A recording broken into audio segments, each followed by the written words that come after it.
Okay, day 3, Romford Film Festival. We are here with some filmmakers. Would you like to just introduce yourselves, please, and the roles in the film, please? I'm Jodie, Lachlan. And I'm Archie, Lachlan. And we are co-producers of #RevolutionAnyone. And our roles loosely are, we kind of came up with the idea together and wrote it together. And I'm a filmmaker of some years' experience, and Jodie came to it fresh. So Jodie learned how to sound record and write and produce. When you say you're a filmmaker of some experience, is it always in documentaries or fiction as well? Always documentaries, yeah, always factual. Always political ones like this one? Or? No, the last film I made was a feature-length documentary about Hastings Pier. We live in Hastings. Yep. And it was about the history of the pier and what was happening to it at the time. It was a 10-year project. Okay. And featured a lot of music in it.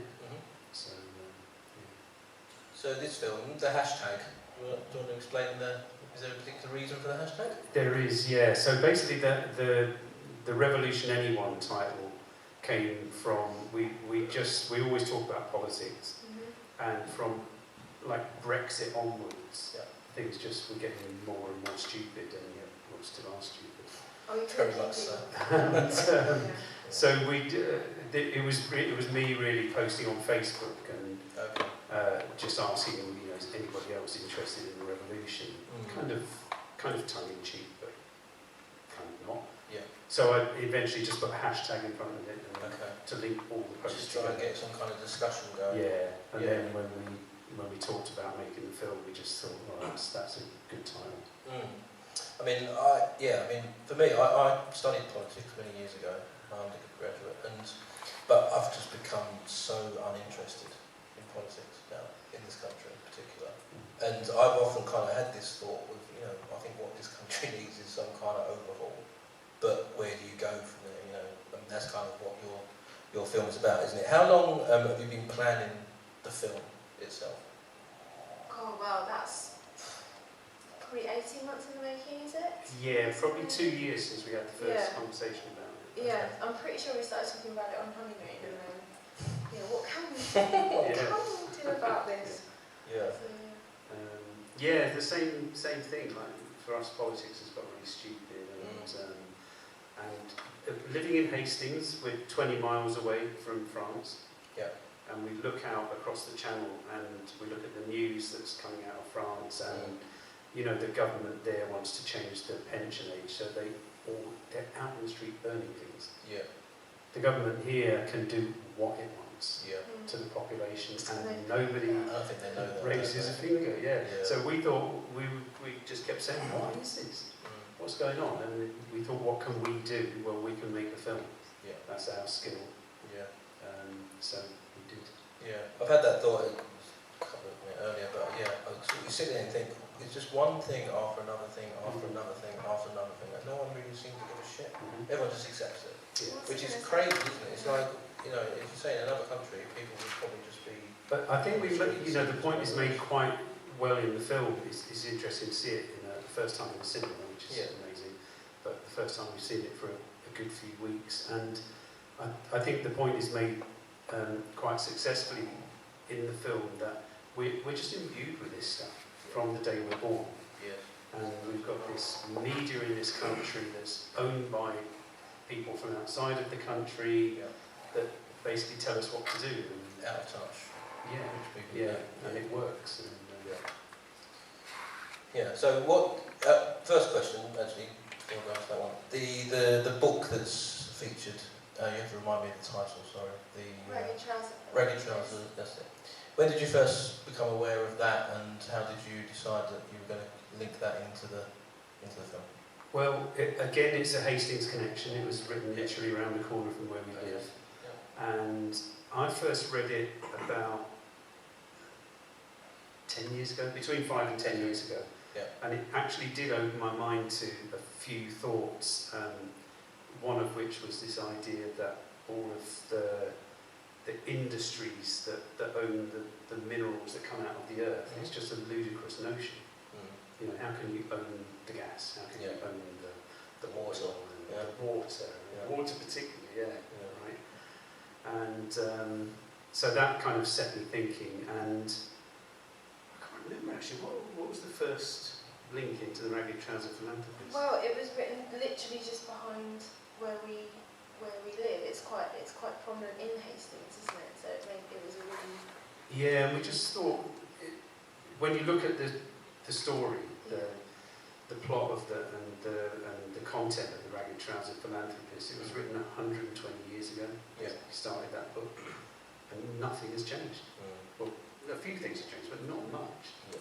The overarching kind of system is the same. It's the rich people exploiting the poor, and the poor being grateful. Hence the word philanthropy. Right. Okay. Yes, makes sense. How did you go about choosing your talking heads, the people that you wanted to interview? Because you got some obviously great, names. Yeah. Well, that was the single most difficult thing in the film. So, in the last film that I'd done, which was about Hastings Pier, I'd interviewed Jo Brand. So she agreed to do it again because she liked that film. But that was the only person. The rest, and literally the rest we kind of cold called by email, which is an incredibly difficult thing to do, especially with politicians who drop 1,000 emails a day or whatever. The first person, so basically we wrote quite a detailed treatment with pictures and illustrations of how the animations would look and the whole premise of the film and a bit of background to us. And I won a BAFTA award in the 90s, so that was handy to be able to put on there. It's a handy thing to put on a treatment, Sure. And then we just sent out email after email after email. Right. Within about a week, John McDonnell had replied, which was a massive shock. And he said, the treatment looks terrific, was his exact word, and he'd be really happy to do it. And once we'd got an interview with him and Jo Brand, we could then send out emails saying, we've already got emails with these people. And then somebody in Hastings put us in touch with, Jeremy Corbyn was coming down to do a May Day rally. Somebody in Hastings knew him, actually Maya, who's in the film, knows him and put us in touch with him. And because, we've got 1 or 2, 3 or 4 people by now, it snowballs, and that's how we did it. But that was like the single biggest challenge. I thought the most impressive person for me, and it was the Scottish Black. She speaks really... fantastic, and not like a politician talks at all, just like one of the people. And everything they said was like, that makes total sense. Without being, you think, you don't really mean it. And she was like perhaps one of the people we were most keen to have in the film. And we managed to get her. We kind of emailed and then finally an email got through, and it turned out all of the others had gone to spam. And then you learn through that not to put URLs on the email because it can automatically consign them to spam. But one had got through, and she was instantly like, Were you able to email them directly, or did you have to go through some kind of press office? Or just directly. You just go on the government website, and each MP has their own email address at Parliament. What did you put as the title of the email address? I'm really curious. Did you put literally hashtag irrevolutionary one? No, we put documentary interview request. Right. I was wondering if like the hashtag revolutionary one might have caught a few more eyes, or I don't know, or put people off. Maybe, it was a dilemma, that one actually, to even call the film that, because as soon as you say the word revolution, it has kind of different meanings, a bit of an air of anarchism and stuff. Was there anyone who you wanted to get but you were unable to get? Oh yeah. Quite a lot. Yeah. Was there anyone you can share? Mick Lynch we couldn't get. But we did meet him in Dublin 2 weeks ago. And he was like really sorry he couldn't do it, but obviously he had a lot on his plate at the time. Busy. Who else? We really want him. come back to us. Yeah. That one. Yeah, there was like 3 or 4 or 5 people that we'd love to have got. Oh, Loki was one. Akala, we really wanted to get. Okay. But yeah. How much coverage did you shoot, and and how much, or how did you decide how to edit down to the final film? We shot. The interviews were really quick. They had to be. Oh my god. Yeah, no, they had to be, didn't they? Time limits, I think. Busy people. Sure. Yeah. Our first one was John McDonnell and Archie said, actually, because we'd gone through all the rumour of getting into Pimlico House, wasn't it? And we'd gone through security and it had taken ages. Right. And he came to get us, and Archie was like, I've told him it's, we only needed half an hour, but don't mind, I'll have a chat, we'll have a chat. And he said, because we'll need at least an hour, like setting up and stuff. But he literally, when he picked us up, he said, look, I've got somewhere to be, so you've literally got half an hour, so it's been an hour. So yeah, the interviews were quick because we did 3 in Parliament itself, which was a real buzz. The one with Joe Brown was a bit more relaxed. Who else did we have? Mara Black was actually locked out of her office when we got there, so we had to wait for that. We did have to wait for that, but that sort of restricted time for a bit. But she actually let us, she got us in, didn't she, at the, was it Pinky's at the time? Oh yeah, we went to look at the Commons in action. Okay, yeah. So the kind of shoot ratio was quite low actually, because we didn't have much time to these people. So not huge amounts of cutting. No, we did a lot of shooting at the Coronation. Okay. And at the Marxism Festival. Yeah. How's the film done on its festival run, and what are your plans for it after? Well, this is the 2nd festival only. Okay. We premiered it in Hastings. Yep. Hastings Rocks Festival. Okay. And we went over to Dublin a couple of weeks ago just to show the trailer, because I didn't have time to show the whole film. So basically we've entered for a lot, but most of the festivals are around September, October, November. So we have to kind of wait and see on that. But now we've got an election, it's really crucial to get out there. Yeah, push it out there. Quick as we can. Definitely. Yeah. But that's another challenge, isn't it?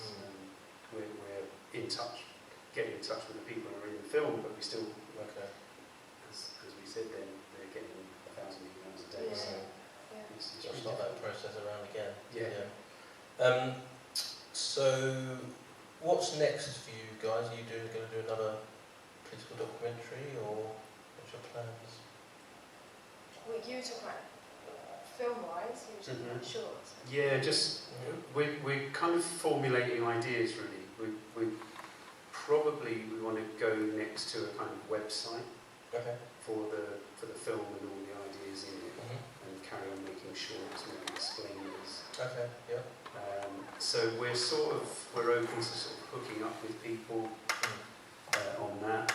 We're currently talking to all kinds of left-wing groups like TUSC and Acorn Union to see whether we can link up with somebody or not. We're finding kind of a bit of a distinct lack of. There's a lot of really great groups out there, but there's a distinct lack of connection between them. Yeah. And also actually a connection between them and the people that they're trying to help. So, I mean, politics is a bit of a tough sell anyway, I would suggest, and the sort of people that we want to approach, that we'd love to share the film with, are people that might say that politics maybe isn't for them, and so that's a difficult thing. That's the difficult thing. That is a tricky, so it's like a bit of a circle really, but we want to keep it going though, because we've sort of found a way to unrig the system, which, I mean, most excitingly, I think, and unexpectedly, is the economic section of the film, because it can be done. The way that the economy is calibrated is stupid, and it makes no sense to anybody except rich people, and it doesn't have to be like that. And so we just want to get that message out, that we can unrig this stupid system. Yeah. My final question would be, how likely do you think it is? Well, I think as the Chilean guy said in the film, and as Mary Black said in the film, all of this stuff happens overnight, but it happens overnight after 25 years of development. Right, yeah, sure. And it's going to happen. It's going to happen sometime. Yeah. You know, Keir Starmer is not going to be a great Prime Minister. Tony Blair is still in charge. It's going to be stupid. It's going to fail. Yeah. And they're going to have lots of problems, lots of protests. It's all going to keep going on. You know, Palestine is not going away. And at some point in the future, we are going to get to a stage where, you know, like somebody like Jeremy Corbyn can be Prime Minister and we can have a socialist government. But in the meantime, we hope that if people see the film, they will be inspired to do something themselves, because that's key. It's the grassroots part, yeah. Was there any questions actually? I know there are a couple of people. Sorry, I didn't actually open it out to any questions. Was there any questions? We haven't got any microphones on the blink, but if you'd like to just give a shout if you have a question. Yeah? I'll just come further forward. Yeah, please do. Yeah, that's fine. Thank you very much. I thought it was brilliant. Oh, thank you. I'm just interested, like, to what extent should we be owning what we're doing by talking about words like revolution, specifically? And to what extent should we be kind of talking about co-benefits or kind of... I've noticed that the Green Party, for example, they're called the Green Party, but they're not explicitly talking about climate change. And if you question someone from the Green Party about that, they'll say that it's social justice that they'll talk about. And there's two schools of thought. I've heard talked about eco-seek, talking about how climate change is quite a middle-class conversation. So if you talk about things that people can relate to, like food poverty, then that's a better way to go. But on the other hand, if you don't kind of own the fight that we've got here, how helpful is that? So I'm interested that you called that you actually owned revolution. I found that refreshing, and you kind of hinted earlier that was something you thought about, something that it wasn't an easy decision perhaps. So yeah, I know there are people who are uncomfortable with the fact at the moment that there's a lot of unrest. People are desperate for change, for an overhaul, for a revolution. But they're worried about upsetting people, and they're worried about, how do we unite? There's a kind of dilemma between attention, between uniting people on the one hand, and authenticity about the cause on the other. Yeah. Well, my goodness, we've had some conversations and potential arguments about this ourselves. I think, for me, I don't think that you can go cold on people and tell them that we don't need a monarchy, that we need to, really go big and go hard. I don't think.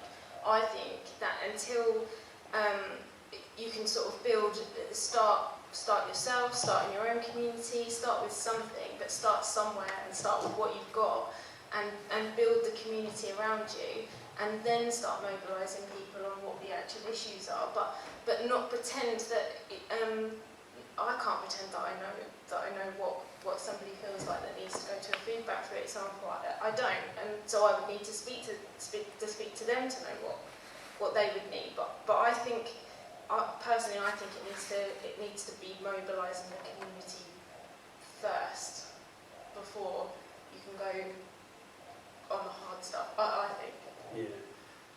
Yeah. It's like everything is a class issue. Everything.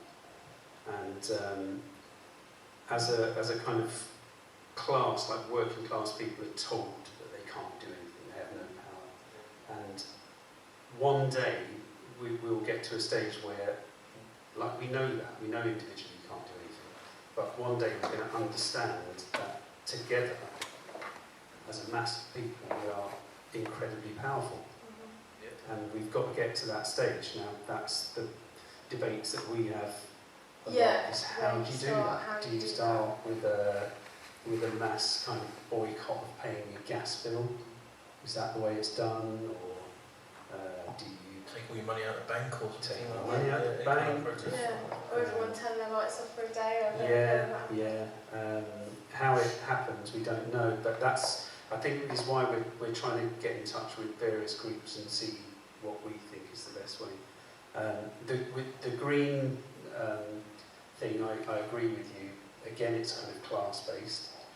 I think the green brand is quite middle class and maybe not appealing to people who are using food banks, who can't pay their bills, and maybe... I guess that's the thing as well with the political parties. They're appealing to such a wide range of people, aren't they? They're not. It's not like a union. Like we've got a union, I think they're National Acorn in Hastings, in the town where we are. And obviously they're quite focused, so they can focus on housing. They can focus on people that are renting accommodation. I don't know where you'd go with that as a party.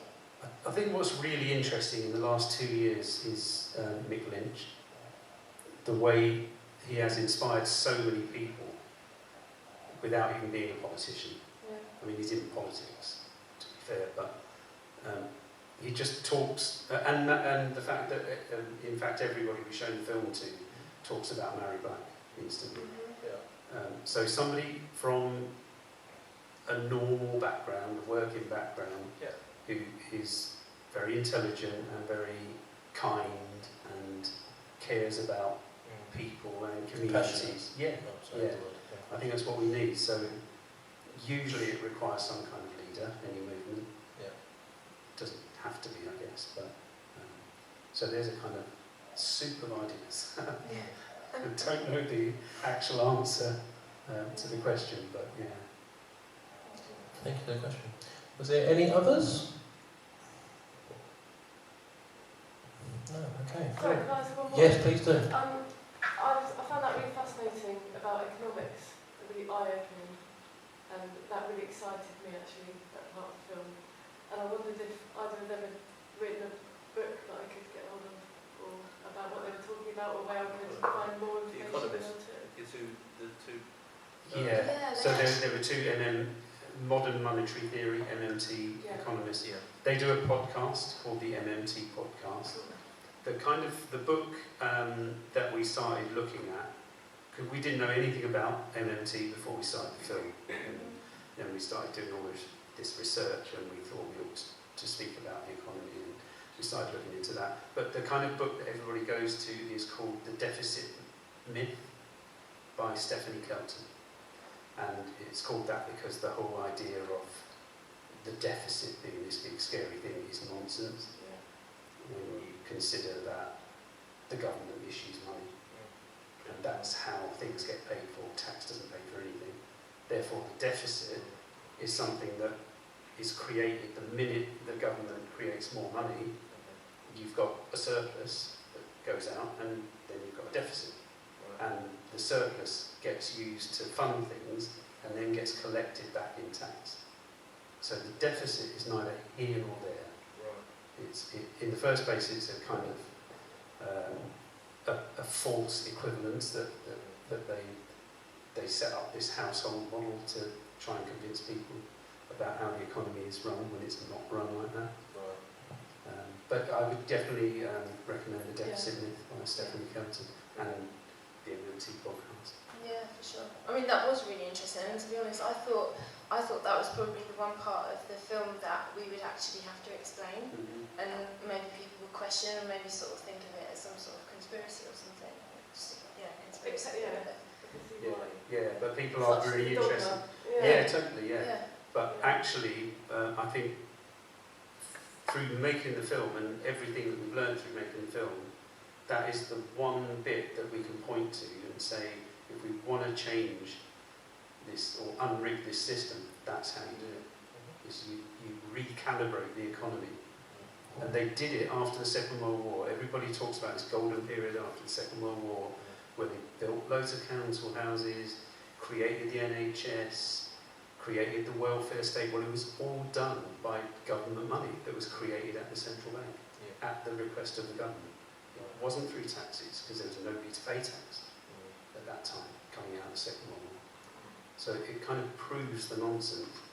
But so what I think is, like, if we just call it Keynesian, let's go back to Keynesian economics, rather than calling it MMT, which carries with it a lot of sort of believers or non-believers. Exactly. If we just talk about Keynesian, well, it's proven to work. Thank you so much for the discussion, Archie and Jodie. Congratulations on your film. Thanks for having us. Wish you the best of luck with it at other festivals and wherever it might go after that. Good to be back in Romford. I'm a Harold Wood boy. Are you? Yeah. Oh wow. Shout out to Harold. Yeah, nice. Okay, so Archie and Jodie, thank you very much for joining us, and congratulations on your film, and best of luck on your festival run with it. Can I have a round of applause, please, for Archie and Jodie?